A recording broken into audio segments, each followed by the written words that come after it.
When did people start to die? I mean, who started to die first? How did it go? Jim Jones said, "You must do the babies first, take care of the babies first." So at that time, we were having nurses and going out, picking up babies out of mothers' arms, and some of the mothers themselves were coming up with their babies, and they were forced to take the potion. The Kool-Aid and cyanide? Yes. And where did they take the babies? Into that back area and lay them down on the ground? They took them from, after they injected them and took the poison, they took them and they laid them right outside the pavilion, right off into the garden where they was planting food and so forth. They laid them right out there. So all the babies were laid out there dead? Yes. What about people who didn't want to die and they saw all this going on? The people that didn't want to die, I would say a lot of people didn't want to die. They were just sitting there, frightened, afraid. Jim Jones was continually saying, "Hurry, hurry, we must all do this, we must all die, we must die with dignity," and so forth, and that began to come out of his seat and go flowing through the audience where the people were sitting, and beginning to pull them up out of their seats and lead them on into the where the portion was. And did they go willingly? Little struggle. Wasn't very much struggle. Just some. I seen one in one case. She struggled pretty hard because she didn't want to die.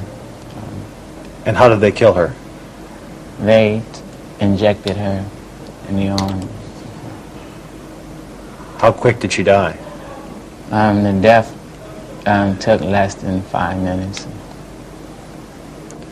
How many people struggled like that?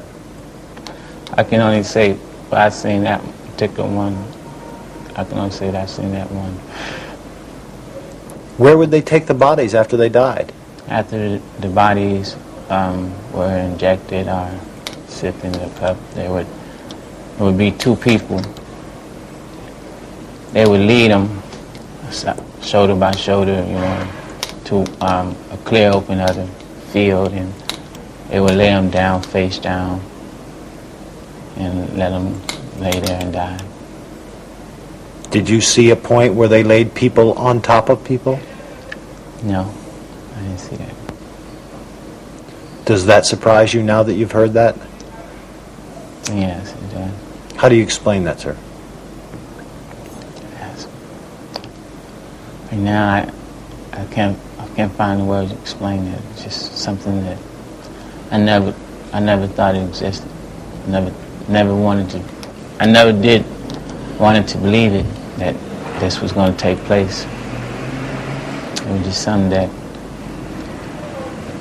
after I seen that it was coming through, that it was going through, only thing I was trying to do was trying to figure a way out of it, because I never believed in taking my life. I never believed that suicide. How did you get out of it? I managed to slip through one of the guards. The guards with the crossbows? Yes. Do they also have rifles? There was rifles around. There were rifles around when Jim Jones was going through the crowd of the people. There was rifles farther off in different areas where mostly what was around the pavilion where people were throwing arrows, flowing around in a circle like. Their orders was if anybody was to run, shoot them. Didn't let nobody run. You only saw a few people struggling. Yes. That tells me that most of them, well, what does it tell me? Does it tell me that most of them were willing to die, or most of them were too afraid to do anything else? Tell me. I would say that most of them was too afraid to do anything because of the weapons, because of the pressure that they were under. Most of the people you're talking about are seniors and younger children and so forth. And Did you lose your lady? yes, I did. How?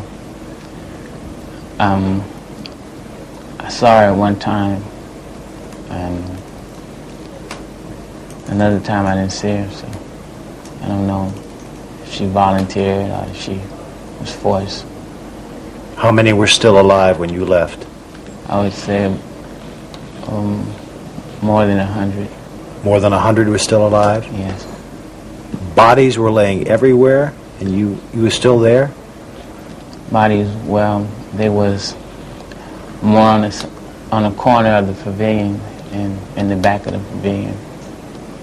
Where they found those stacked on top of each other? I wouldn't know if they were stacked because I didn't go in that part of the section over there. Did you hear any shooting?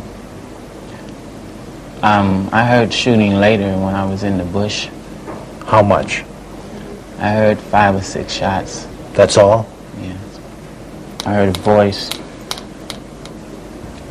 not really knowing what the voice was saying, just that it was someone would sound like they were calling somebody. And that was it. It died out. Just stayed out in the bush at that time. How are you going to handle this nightmare? I don't know. I don't know. It's a nightmare. I don't know. How could you stand by and watch all those children die?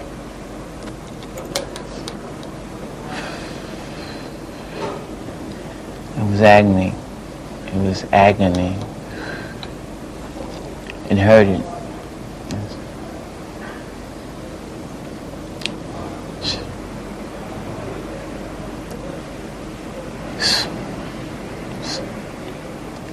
What could I do?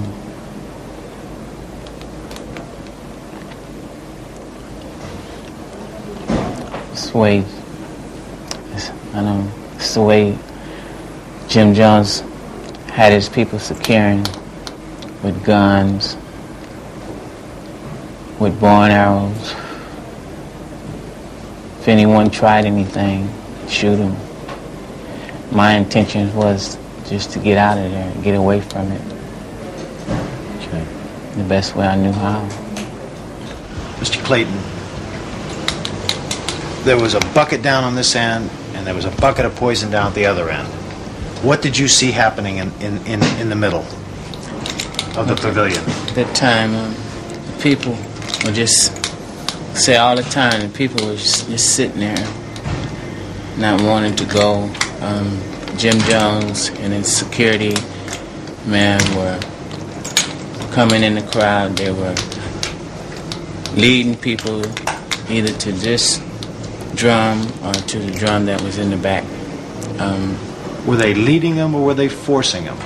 They were, let's say both, because people was like, in one case I remember one particular male, he, I seen one time one of the guards took him and led him, and he didn't go. He came back around and he sat down again, and another one came and they led him again, and he did not go. And then another one came and led him again, and I didn't see at that time what he took it or what, but when I came back around and I saw him, I seen that he was already influenced with the stuff.